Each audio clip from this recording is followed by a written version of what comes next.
So today we will talk about the ozone chemistry, not tropospheric ozone, the chemistry that's going on, the air we breathe. Rather, we will talk about the ozone up high in the stratosphere. So we will review the structure of atmosphere. So we will review a definition of a stratosphere, what stratosphere is, why it is important, things like that. And then we will review the ozone distribution in the atmosphere in terms of vertical sense. And then we'll talk about interaction between UV.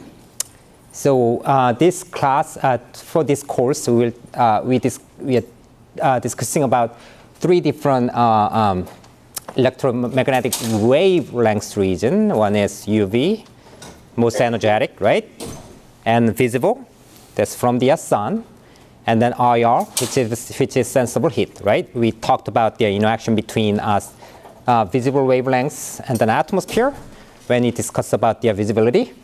And then from today till end of next class, so for 2 classes, we will discuss about interaction between UV, which is very energetic wavelength region from the sun, and then interaction between UV and then atmosphere, okay? That is actually producing ozone in the stratosphere, right? So unfortunately, to understand ozone in the stratosphere, we need to discuss a little bit about chemistry, okay? Reaction, photolysis, that sounds familiar? So don't get freaked out.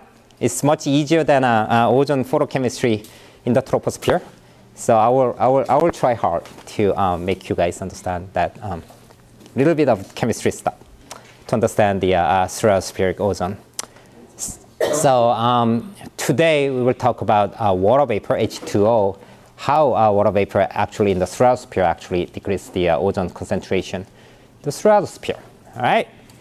So I think I put this thing like 5 times so far. So let's do it again. So before we get into stratospheric ozone chemistry, let's review tropospheric ozone chemistry. Let's do it. Find out. I actually passed a teacher's course. If I get more than 70% of right answer, I pass my teacher's school. Otherwise, I failed.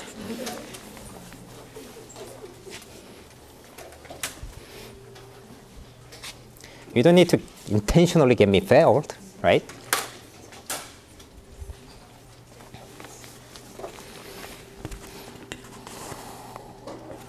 Looks like a little more than 48, 50.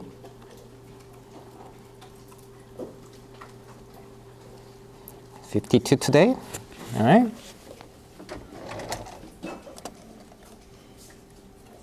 Is there anybody who didn't bring the iClicker today? So what do you think? A, B, C, D. Which one is it? D? Do you agree? All right. At least I passed so far. Oh, obviously I failed. Okay, I failed.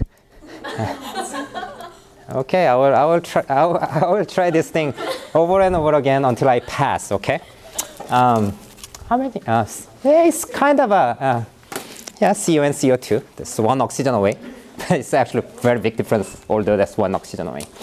Anyway, there was in the midterm, and the midterm is final is cumulative. So let me just review this thing.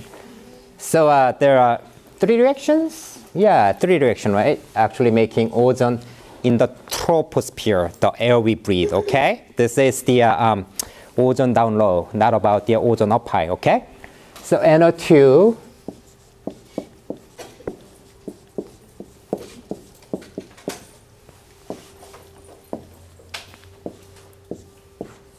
Anybody remember the wavelength?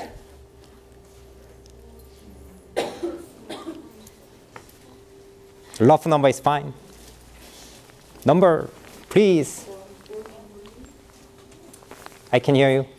440? That's very close. 420. Oh. 20 nanometer. Anybody remember that visible wavelength region from where to where? So 400 nanometer to about 700 nanometer. So this is blue, this is red, right? So this reaction is actually happening in shorter wavelength region of the visible wavelength region, right? So this oxygen right here, what's the most dominant species in the atmosphere in terms of gas phase? What's that? 80% is composed by what? Nitrogen. You think nitrogen is going to react with this thing? No. The answer is no. So this is out. What's the second most abundant thing? Oxygen. Then oxygen can make reaction with this guy. And make what?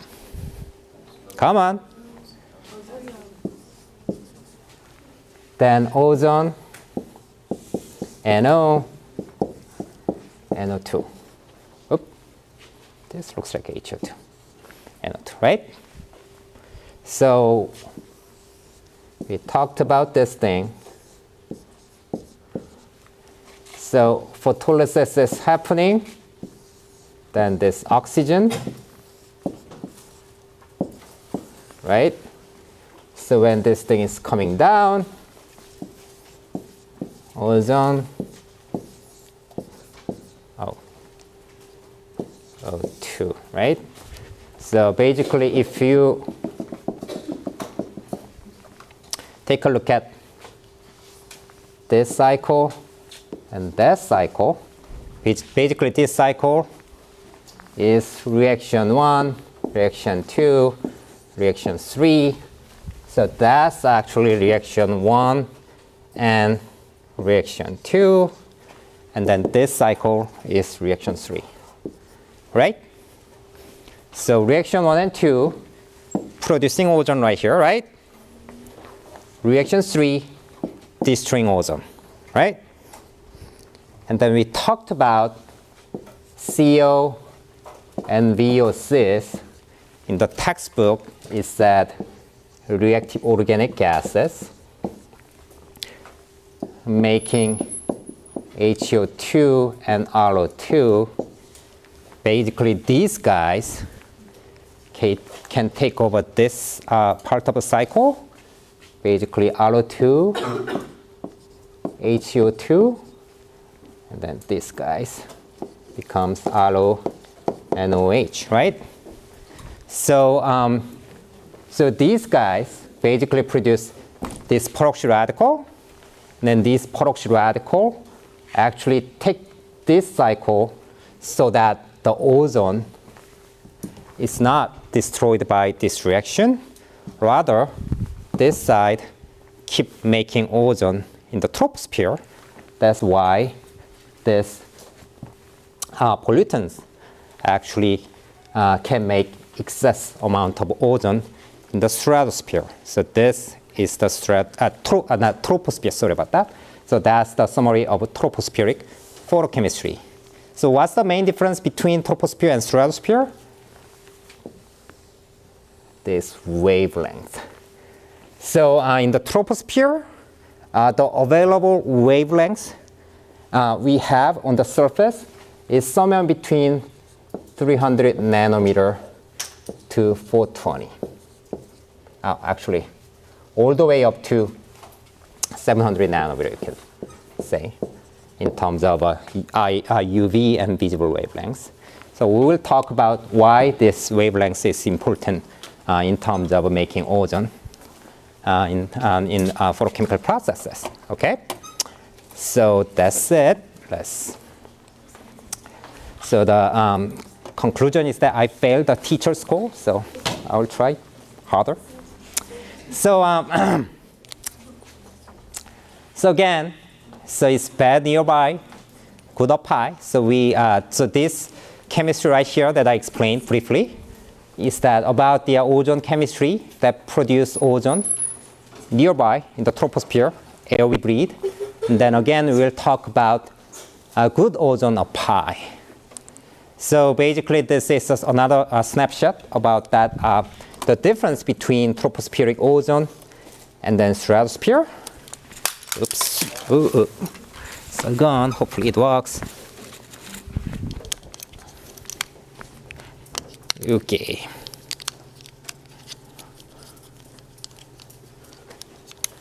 So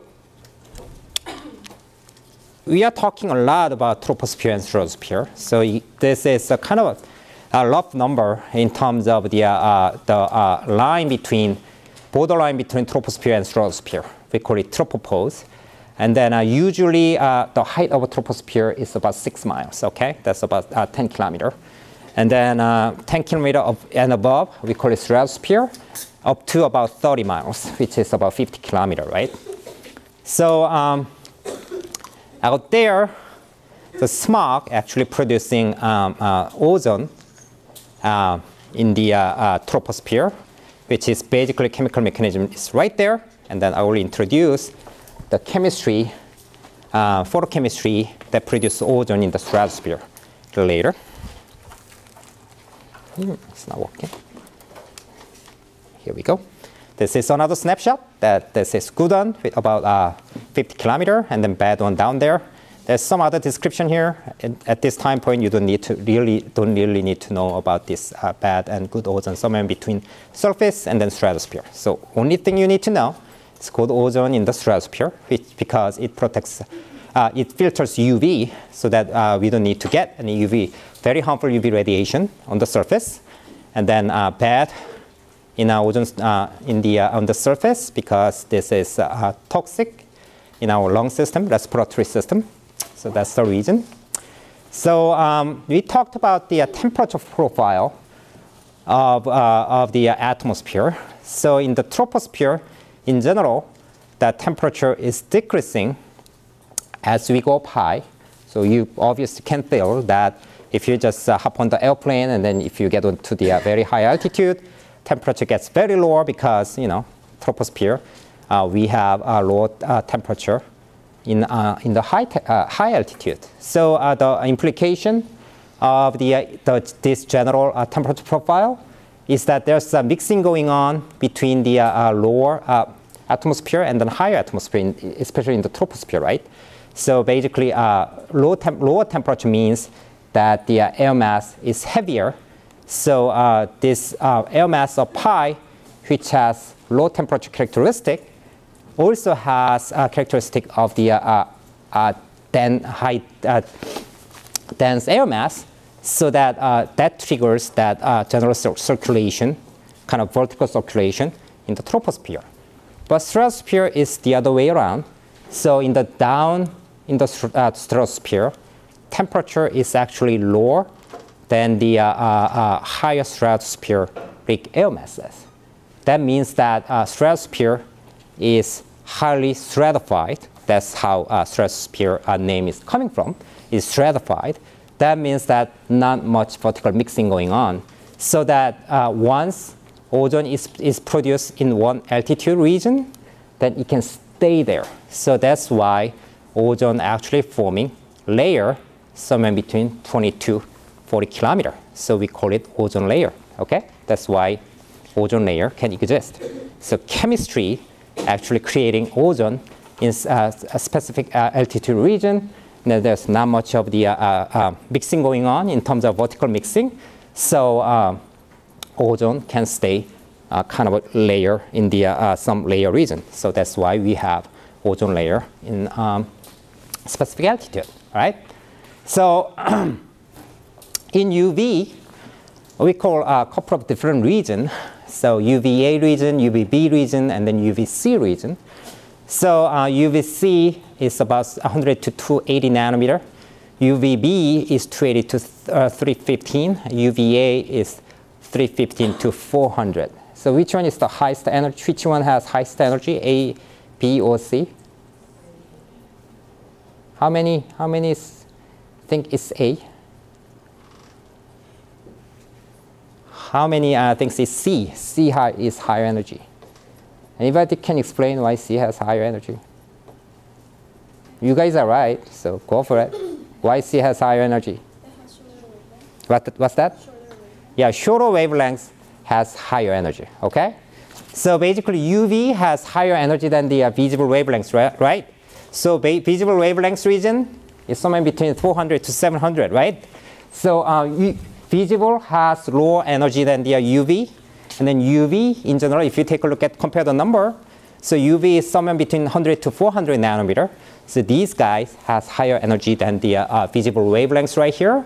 And then even in the UV region, UVC has higher energy because the wavelength is shorter than UVA, okay? This is just notation and then definition, okay?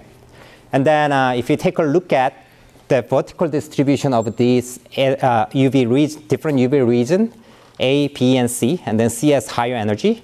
So basically higher energy UV filtered out in the high altitude, and then if we go out to the higher wavelength region, as you can see, the more photons actually gets into the atmosphere.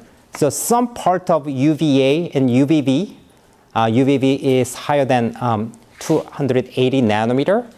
Some part of it actually gets into the troposphere.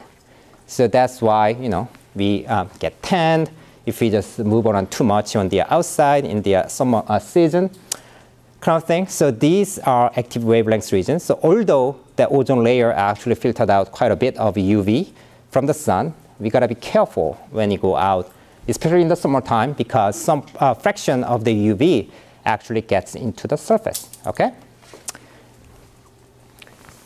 So this is how ozone layer looks like. So this is concentration, but this is actually mixing ratio. And then usually ozone layer, the highest ozone concentration in terms of mixing ratio actually is found somewhere between 20 to 25 kilometer. So you can see the nice kind of ozone built up in this layer. And then ozone is usually pretty low down there in the troposphere. And then on the surface, you can see the increase of the ozone due to this photochemistry right there. So these are due to pollution. And then this ozone actually formed by this chemistry that we have discussed over and over and over and over again. And then I guess this is not going to be our last time to discuss about this thing, but you know, that's it. So today I'm going to stop explaining this thing. I will explain about the ozone chemistry in the stratosphere, okay? So that's it, I guess. So I guess this is our third time take a look at this plot again. So this solid line right here is the model prediction. The bunch of physicists, you know, kind of developed a bunch of equation, and then they concluded that this is energy distribution from the sun that's over the Earth. So basically, x-axis is wavelength region. Again, higher energy has lower wavelengths, and then lower energy has longer wavelengths, okay? This is one thing. So higher energy is that side, and then higher wavelengths is that side. So in terms of the different name, so visible is right here, somewhere between 400 to 700 nanometer. So most of energy from the sun is coming through the visible wavelength region, okay? And then some is coming to the as UV wavelength region. Then some are coming as infrared wavelength region. So this solid line is theoretical calculation. And then again, this yellow is actual observation outside of the atmosphere. So physicists did a really great job in terms of predicting energy from the sun. Its actual observation is exactly following that prediction, right? And then this red is solar radiation observation over the surface.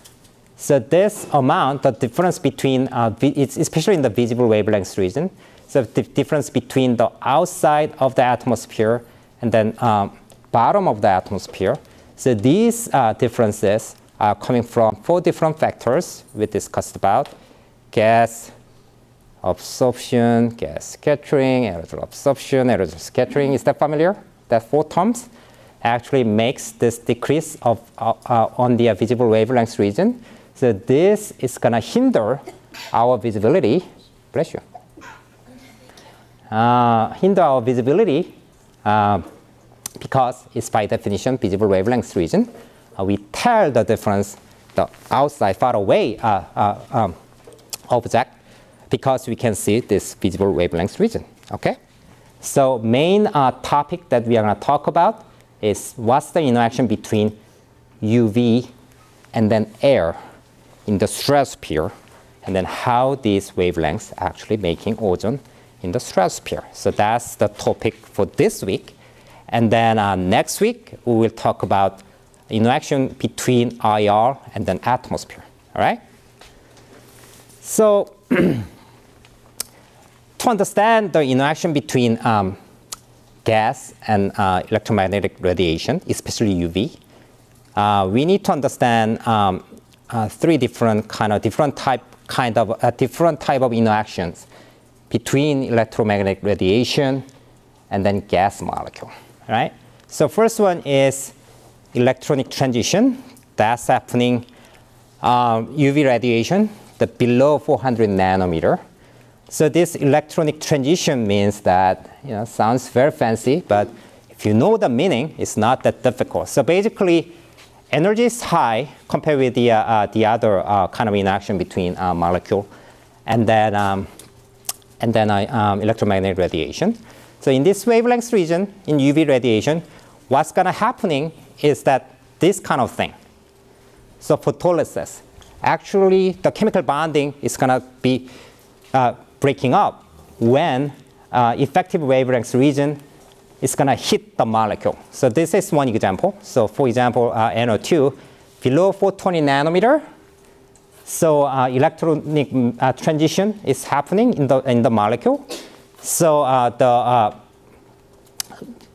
bond breaking is going to be happening from this electronic transition, basically interaction between photons and then gas molecule. And then in the neo-IR region, so vibrational transition. So because the energy in this wavelength is not high enough to break the bonding, but rather, for example, for CO2, so this bonding, you may think that this is kind of a rigid, kind of a stick thing. It's not going to moving, but it's going to be just moving along. It's very dynamic. Molecular world is very dynamic. So this oxygen, 2 oxygens in the center of the carbon, kind of this bonding is going to be keep moving. So different kind of vibration is going to be happening. So interaction between this IR, neo-IR, and then molecule ended up making the vibration in this molecule. For example, if my fist is oxygen and then my head is carbon, something like this thing is happening in terms of molecular world. So that's how CO2 actually observing the neo-IR region. Okay? So we call it this vibrational transition. And then rotational transition is happening for IR wavelength region or microwave wavelength region. So basically, H2O. So this has low energy in this wavelength region. So even that vibration is not going to be happening. So interaction between this far IR and then microwave wavelength region and the molecule is actually rotation. So this molecule is going to be rotating. Okay, that's exactly the kind of chemistry or physics behind of the your daily cooker, microwave, actually rotating this water molecule. Actually, that's how you can heat it up, your food in the microwave. Okay.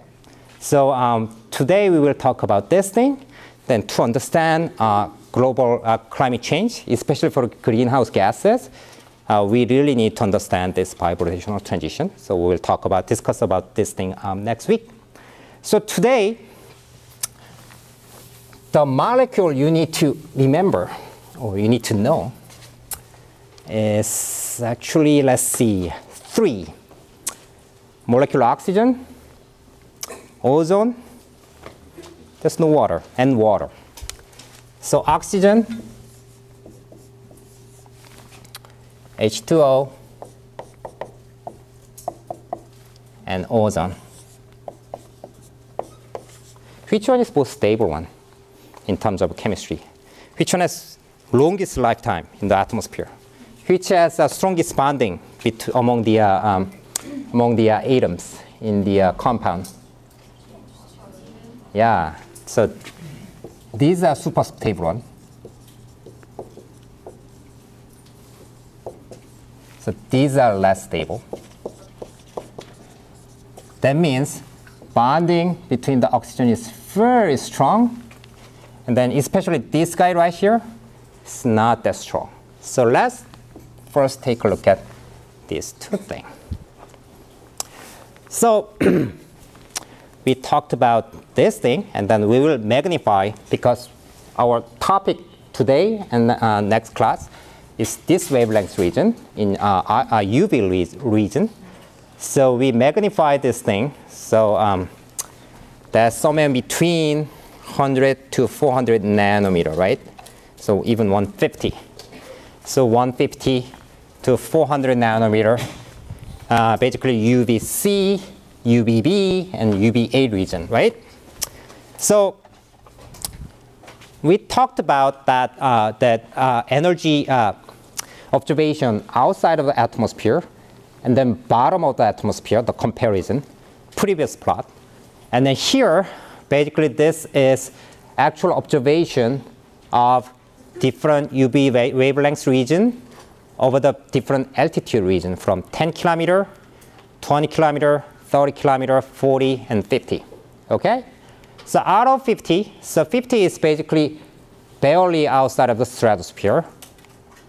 As you can see, the most of UV is actually penetrating into the atmosphere, right?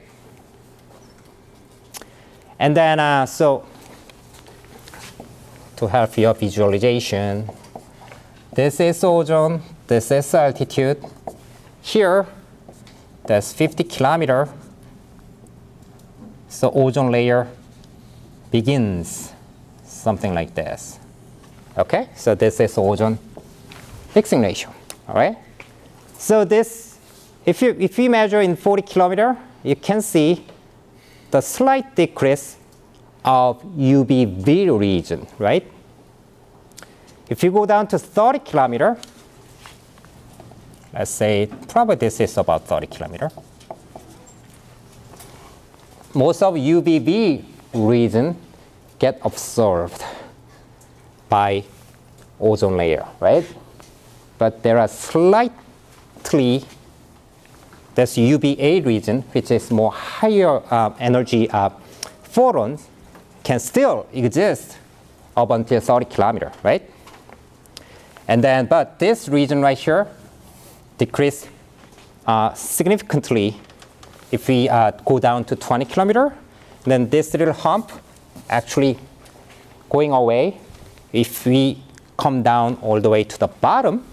Then on the bottom, the most highest photon that we can observe is about 290 kilometer, 290 nanometer, right? So everybody can understand what this plot means?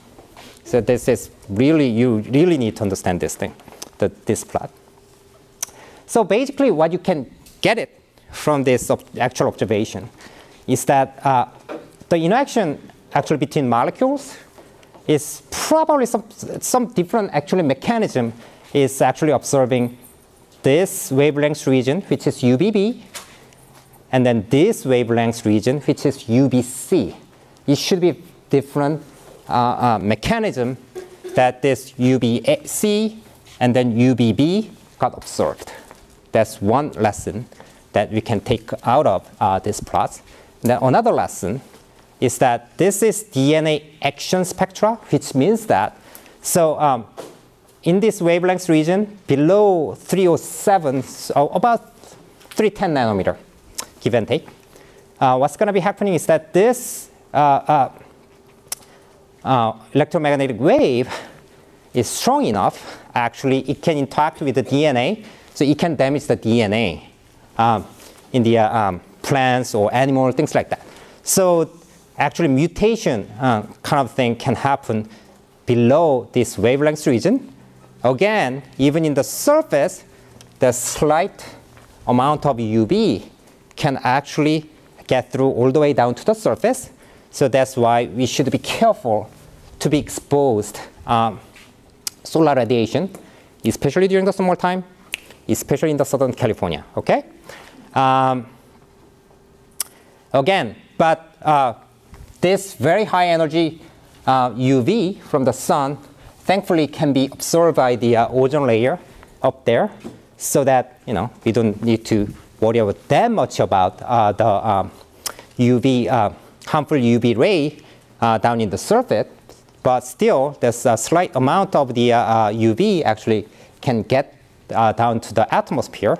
So that's why we still need to worry about UV, too much of UV exposure, especially in Southern California, if you're hanging around the beach, things like that. So make sure wearing sunscreen. So that's practical lesson, but unfortunately, practical lesson usually don't show up in the final. So let's get into the real science stuff.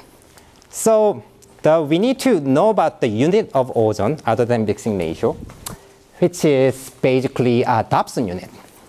So what Dobson unit means is, oh, I should not. Let's do it again. Ozone and altitude, and then it usually looks like this, right? And then anybody remember that pressure distribution over the altitude and pressure, like this or this. Anybody can? This, right? It's very sharp decrease of the as a function of altitude. So I said this is a mixing ratio. So something like ppm or ppb. And then this is pressure distribution. Let's say atm. So on the surface, it should be 1 atm. And then because in this case, not like mixing, not like tropospheric ozone, what really matter in terms of, you will understand this thing more clearly if we discuss further. What really matter is how many ozone molecules actually exist on top of our head. Because if you have more ozone molecule, that means more UV can absorb the solar radiation from the sun. So to make it standard unit, basically,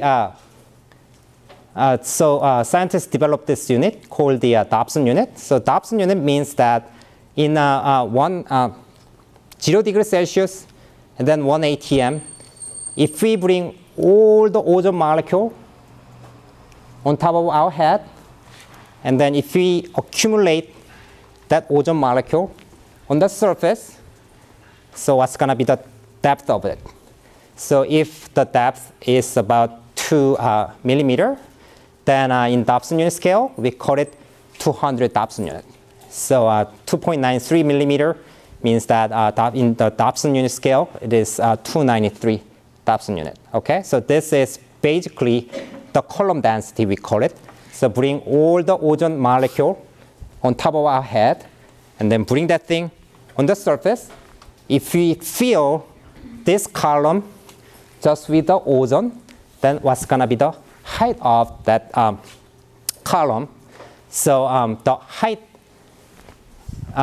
of the column basically determines how many ozone molecules exist on top of our head. Okay, so that's the basic concept. So this is another view definition of the Dobson unit. So the ozone molecule kind of distributed all over the atmosphere and then mixed with other gas molecule, mostly nitrogen and oxygen. And then if we bring all the ozone molecule down to the surface, and then if we put this column just with the ozone molecule, what's going to be the height of it if we make the condition of 0 degrees Celsius and 1 atm pressure. So if it is 3.3 millimeter, is that 0.3 millimeter? No, 3 millimeter, then we call it Dobson unit of the 300 Dobson unit, okay? So this is actual observation of the ozone column density all around the world by satellite. So how we can measure ozone using a satellite? So this is principle.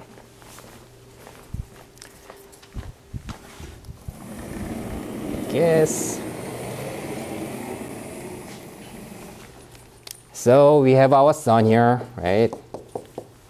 And then we have our Earth.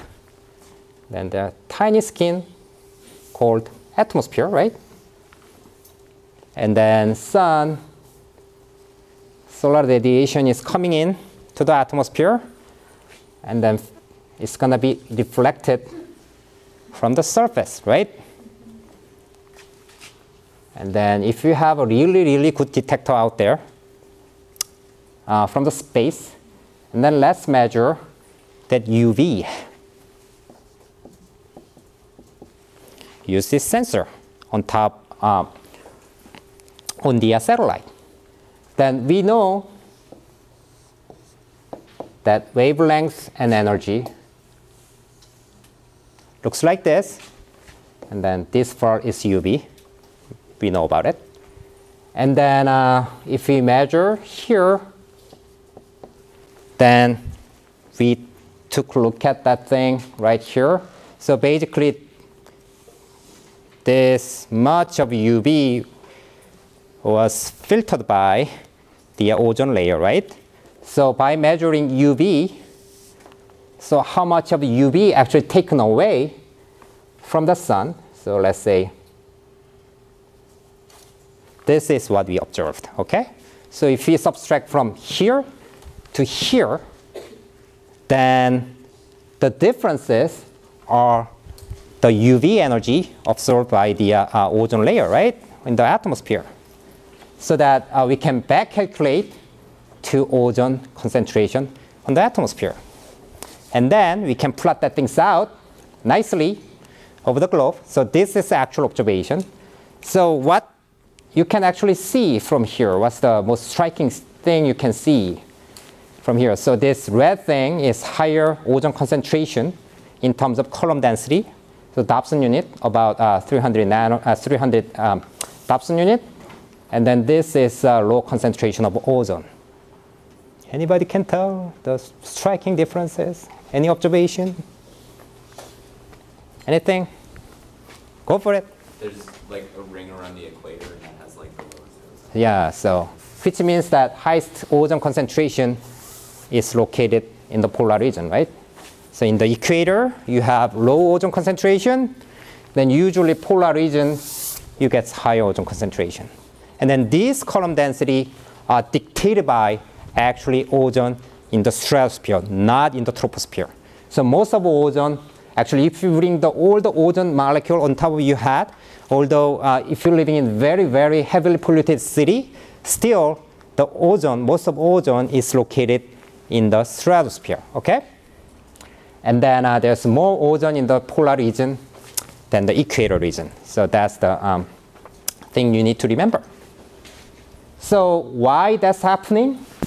That is because that you remember the Hadley cell that we talked about, that in the equator, the more solar radiation is heating up, so convection is happening. So there's air is going to be moving up, and then there's a big kind of circulation going on even in the stratosphere. So some of the air in the stratosphere actually moving towards the polar region, and then ozone gets accumulated in the polar region, okay? So that's because of the circulation. So this is actual observation of the ozone concentration all over the globe. So x-axis is now month, and then y-axis is Dobson unit, ozone concentration right there, right? So if you take a look at this plot right here, so this is equator. Basically, on the equator, ozone concentration is in general pretty low, right? 250 Dobson unit. So about 20 degrees south. If we just plot on the map, 20 degrees south is somewhere around here. So sitting on right here, 20 degrees south, and then if we measure the ozone above my head, all around the year from January to December, there's not much of fluctuation, and then ozone concentration, ozone molecule above my head is pretty low all around the year. Okay, so if you go up to the 60 north, which is 60 north, should be about here, right? So usually winter time, we have higher ozone concentration, right? And then as it gets to the summer, July, August, and September, the ozone concentration, ozone column density gets lower, right? So that's northern hemisphere, 60 north, and then 38 south. So that's out here. Should be opposite, right? So usually winter time in the stratosphere, you have a higher concentration towards the polar region, and then usually equator has lower concentration because of this convection pattern. Okay? So that's global distribution of ozone. So so let's take a look at why that ozone layer exists, how ozone is produced in the stratosphere. So again, you just need to remember just two molecules, super stable oxygen, and then relatively unstable ozone, okay? And then this is weak point right here. So this is very susceptible to be broken up by UV radiation, okay? Oops. So this is basically wavelength of UV, right? From 200 nanometer to 350. And then this plot, basically this hump right there is active wavelength region. Basically, when in given wavelengths, basically this amount of photon is going to be absorbed and then make a reaction of, let me erase this thing.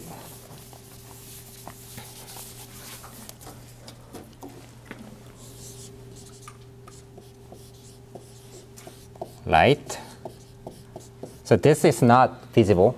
It's just electromagnetic radiation. Let's say UV. UV, O2 plus O. So, for example, so wavelength region 350. You think this reaction is going to be happening based on the plot?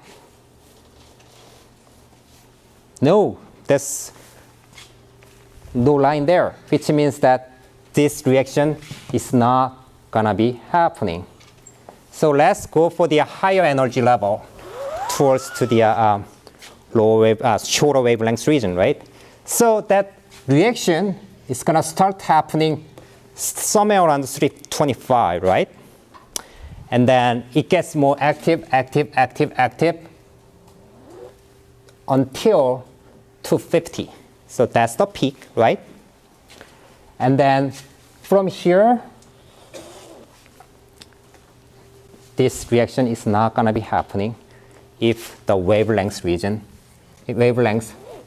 below 200 nanometer, right? So active wavelength region is somewhere in between 250 to 275. So that wavelength region actively making this reaction in the atmosphere, right?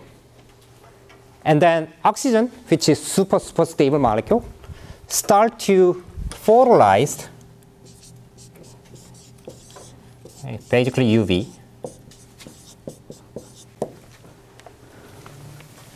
below about 240. That means that if that electromagnetic radiation is only 275 or higher, this reaction is not going to be happening, right? Okay? And then if you take a look at the size of the numbers of this O2 and O3, so the possibility actually that this reaction is happening is much, much higher than this. Basically, this is we multiply by 10 to 4 to oxygen so that we can put these two plots on the same plot. So basically what you need to remember is that this region somewhere between 250 to 275,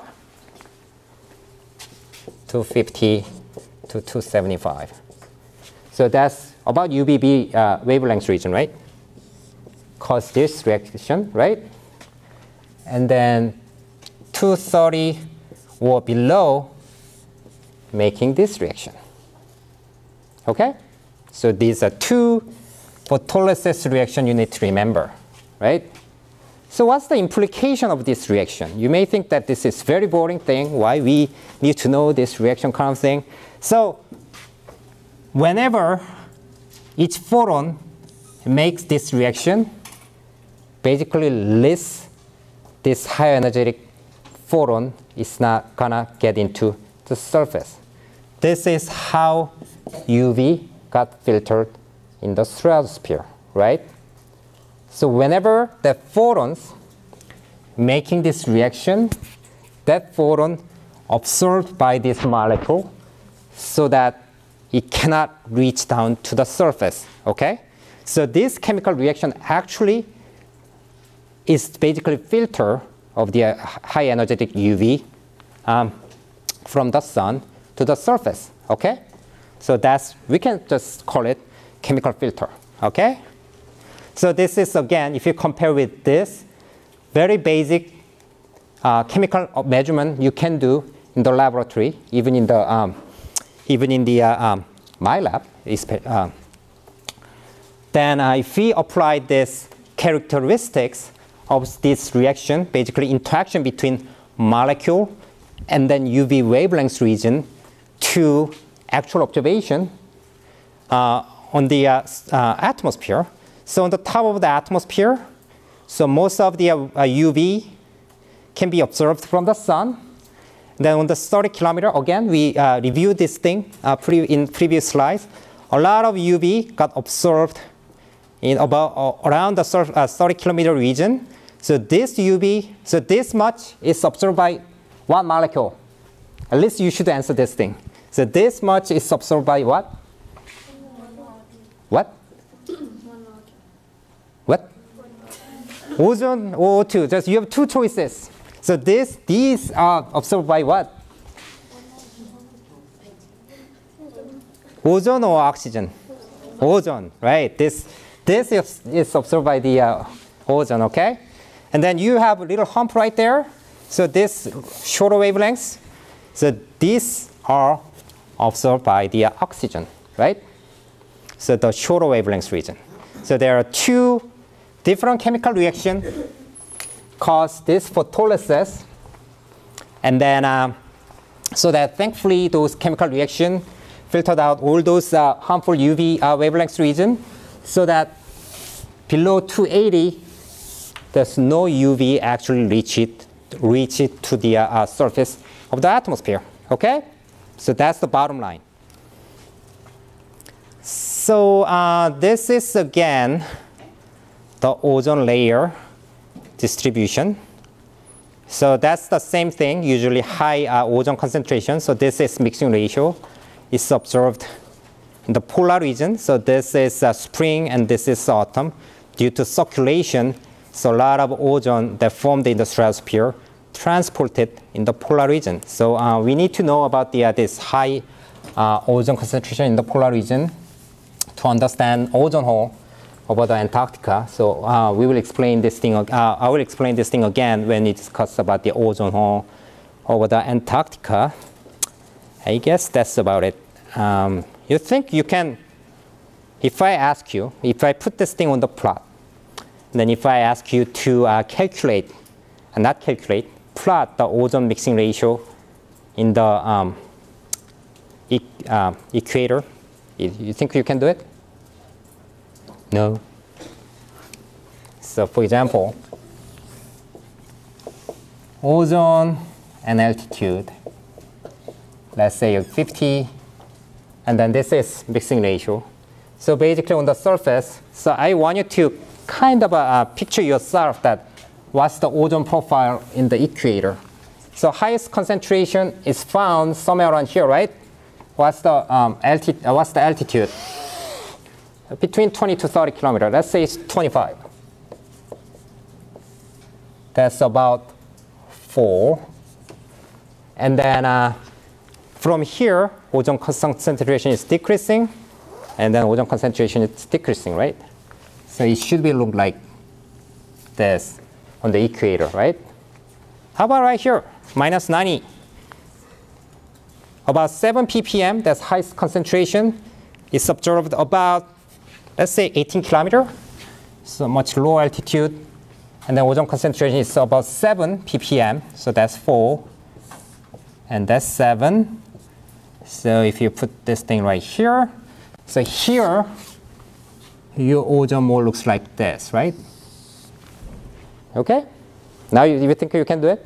If I ask you the minus 45, things like that, you should be able to do it, right? It's a relatively easy one. So it depends on where you are at.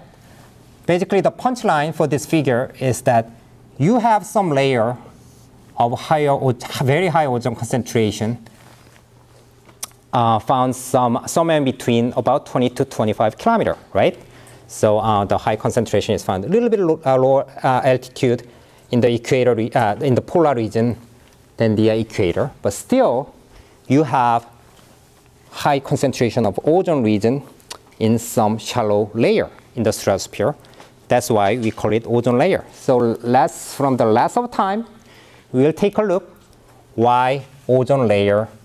So ozone distributed in the high concentration in certain region, okay? That's our goal, to take a look at that. So we took a look at this thing. So below 170 nanometer, basically high energy UV photon can dissociate this molecular oxygen. You need higher energy than, this is all oxygen. So it's basically this oxygen. So this is a little too much for you guys. So what you need to remember from this slide is that below 245, this oxygen molecule get dissociated. Okay, that's all you need to remember. Actually, there's little different pathways, but this dissociation produce this oxygen atom. So what's the implication, practical implication of this reaction? Why this reaction is important in Earth system? Is that basically this reaction filtered out this photon, high energetic photons from the sun, so that those photons cannot get to the surface of the Earth, okay? So this is actual chemistry that was proposed in 1930 by Chapman. So we call it Chapman cycle. So basically this is most cutting edge chemistry in 1930. Only, kind of best, the genius people could understand this thing in 1930. So if you go back to 1930, you guys can become a chemistry genius, okay? So that's exciting, isn't it? So let's take a look at this thing, right? So we know about this thing, this reaction. So oxygen photolysis that require wavelengths below 240 nanometer. So basically this reaction observe UV, high energetic UV below 240 nanometer. And then ozone actually require a little bit higher wavelength region, which means that less energetic UV region to make this dissociation reaction. So that's R1 and R3. It's O2,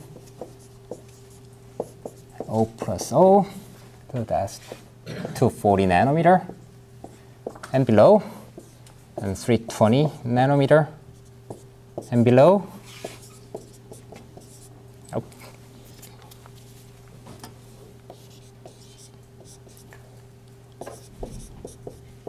So this is basically UV, right, on the different wavelength region. What's R2? R2 is ozone formation. Then R4 is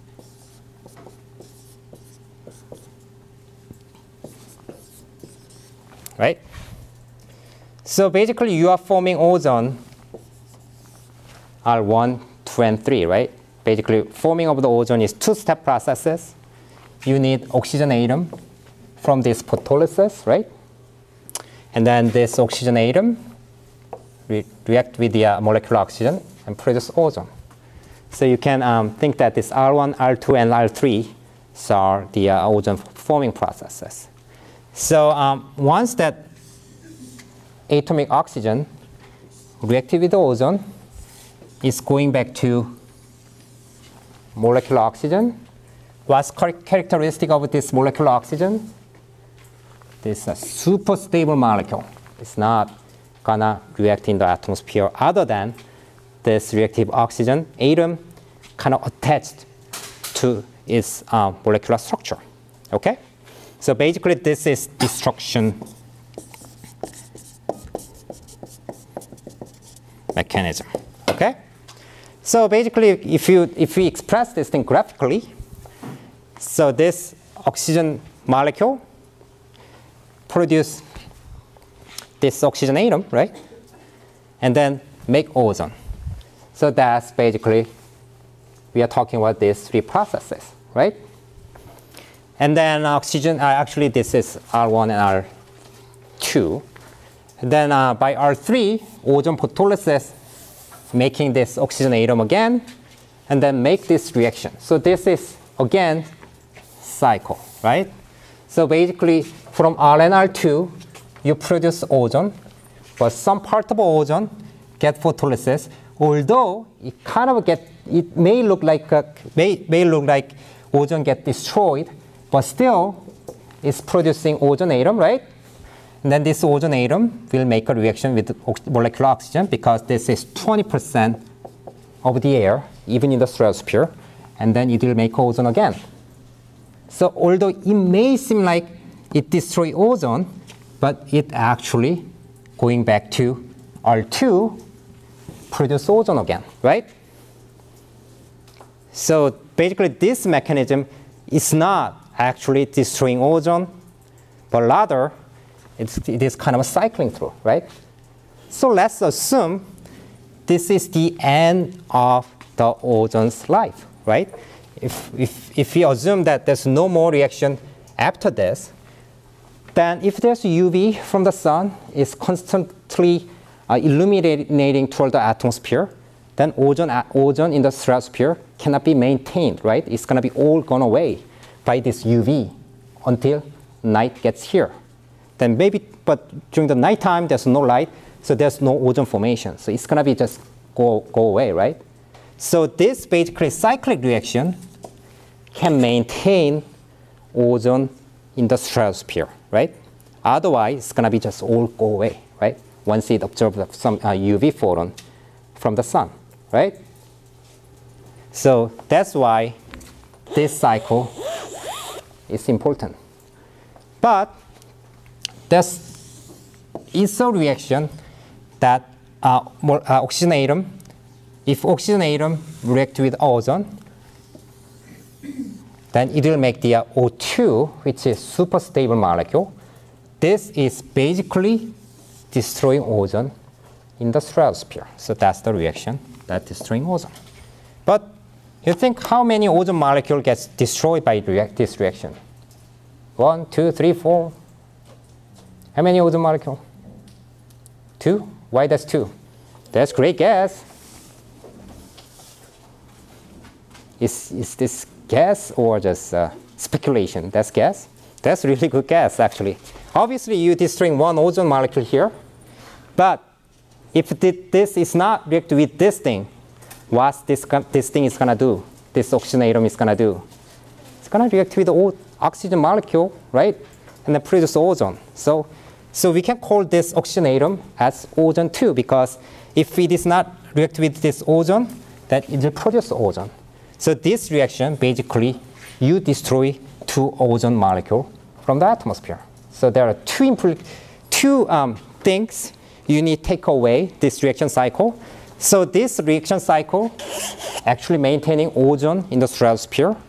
And then this ozone loss pathway, you are removing 2 ozone molecules from the system. Okay? You get this far? Okay.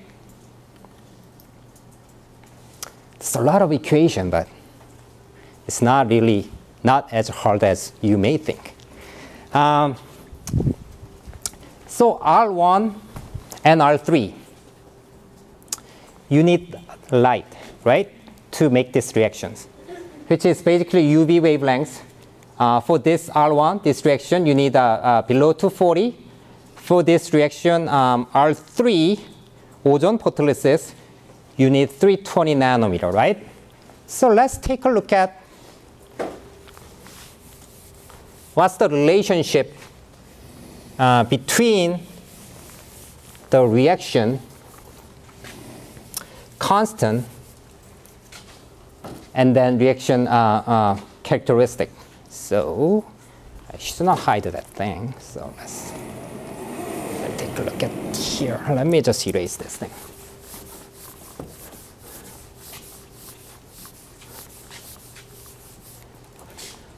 So there's 3 factors actually determining the reaction rate of R1 and R3. So if you remember that photolysis rate that we talked about for midterm, so for R1,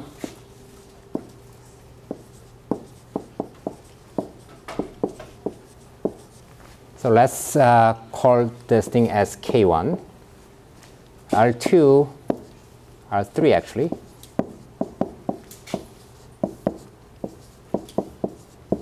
Let's call it K3, right? So loss rate of, is that familiar?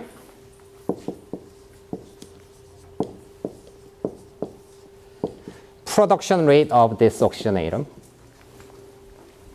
is K1 and O2, right? So that's mathematical representation of loss rate of oxygen. In this case, production rate of oxygen atom, right? This was on the midterm, right? So again, if you take a look at here,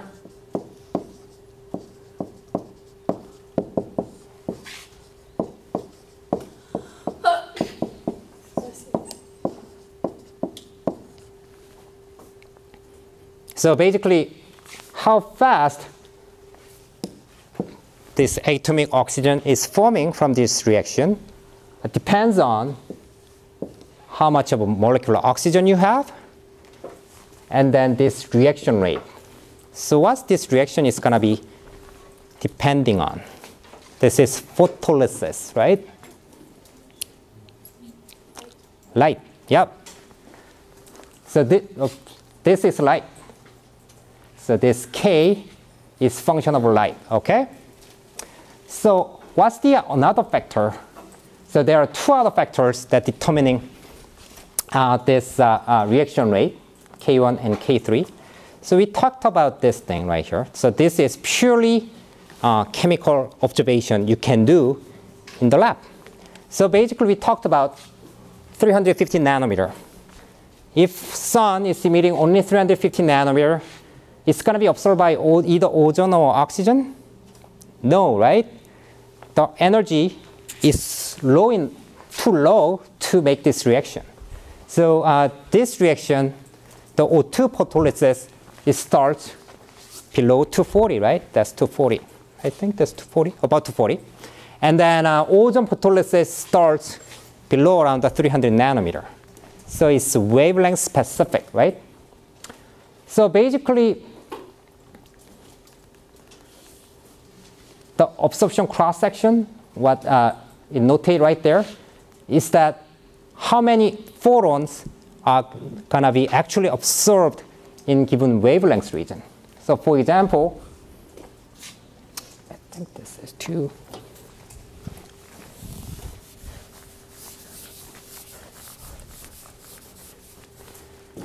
So again, altitude. You have sun. Solar radiation is coming in. So in the atmosphere, some of those things will be filtered out, right?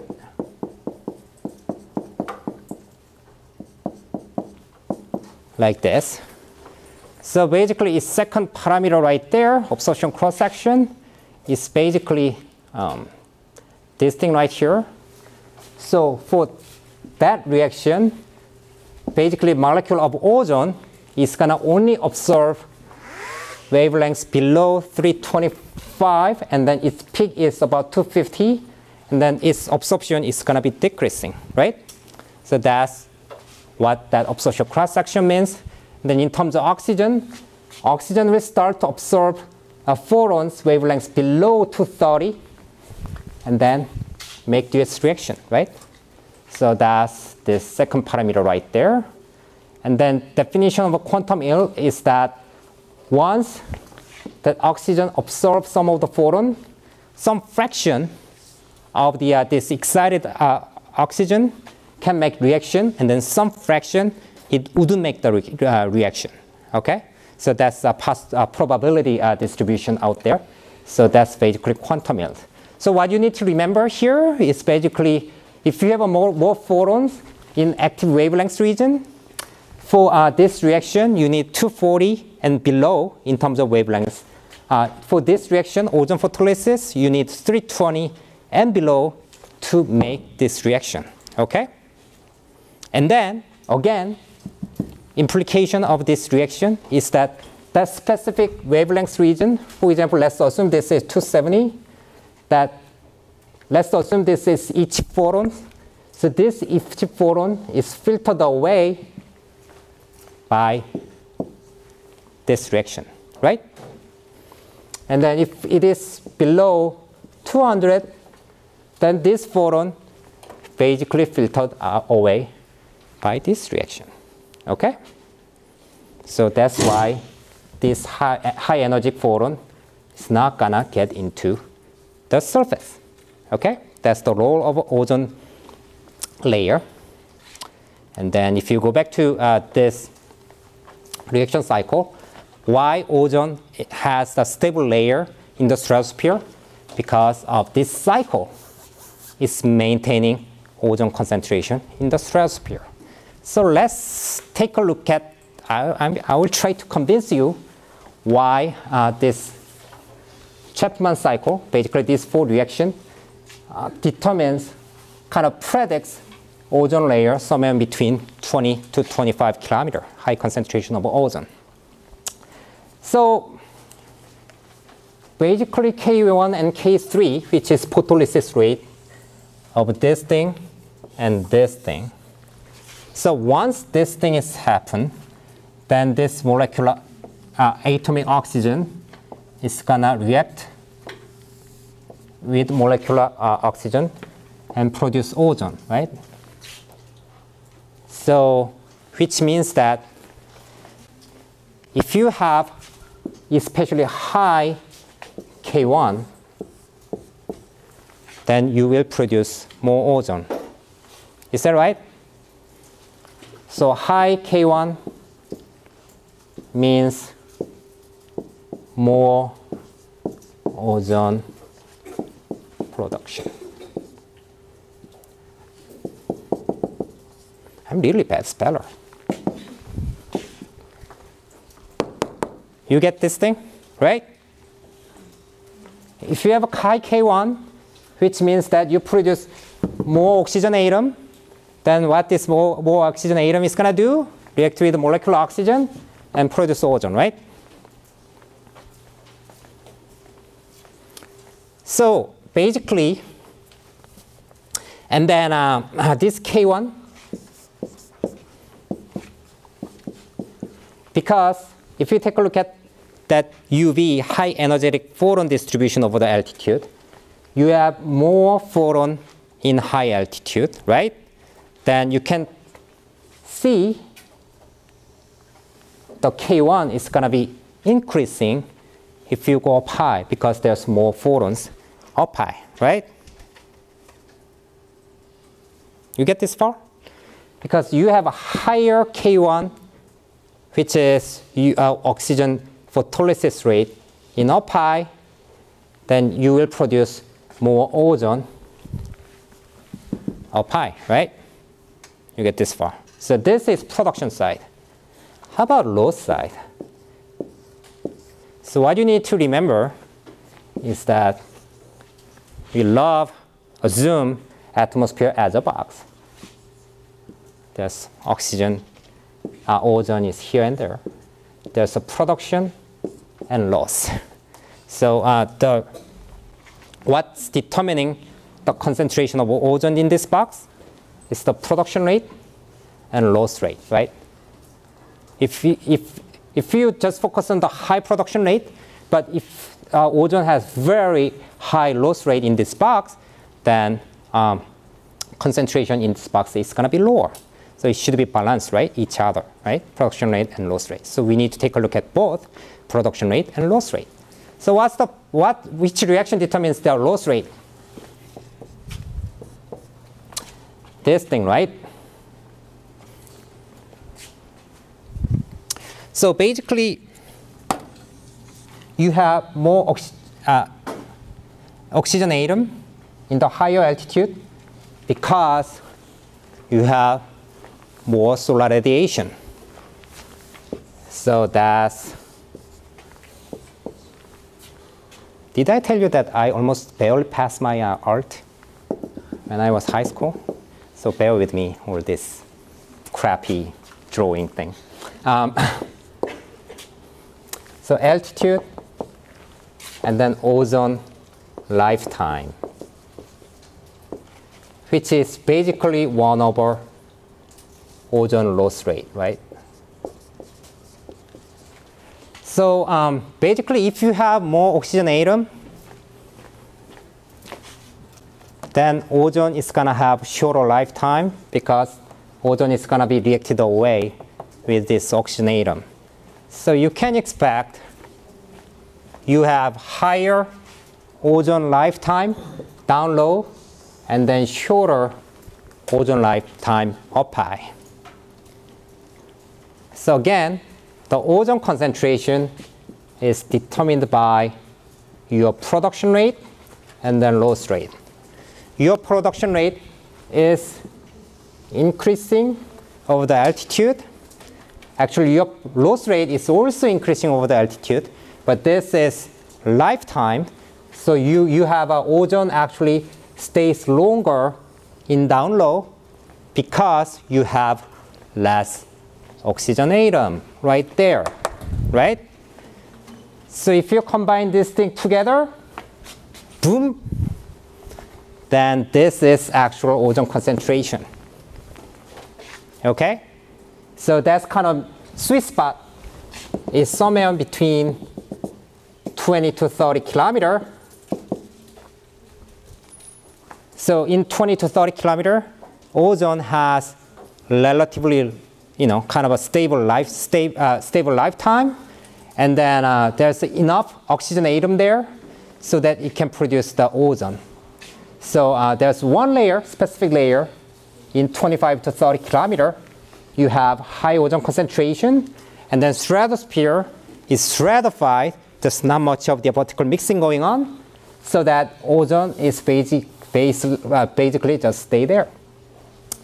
So this Chapman guy is so genius. So he actually predicted ozone concentration over the altitude. So his calculation basically is this solid line. So in 1930, he made this calculation. So about 1970, I think from the 1970, we put a sensor that can measure ozone concentration over the altitude. And then there are some other process actually we can measure, particularly the distribution of ozone, like ozone sun, things like that. We can just fly the big balloon from the atmosphere to actually profile the ozone concentration. So these are actual observation. This dashed line right here. So where this ozone goes in the natural condition. This is before the human perturbation actually destroying the ozone layer. So in the natural, some other natural processes other than this thing actually destroying this much of ozone, right? Right? So the answer is water vapor. So this is water vapor distribution. So again, that kind of that Hadley cell thing. So a lot of water vapor actually injected into the stratosphere.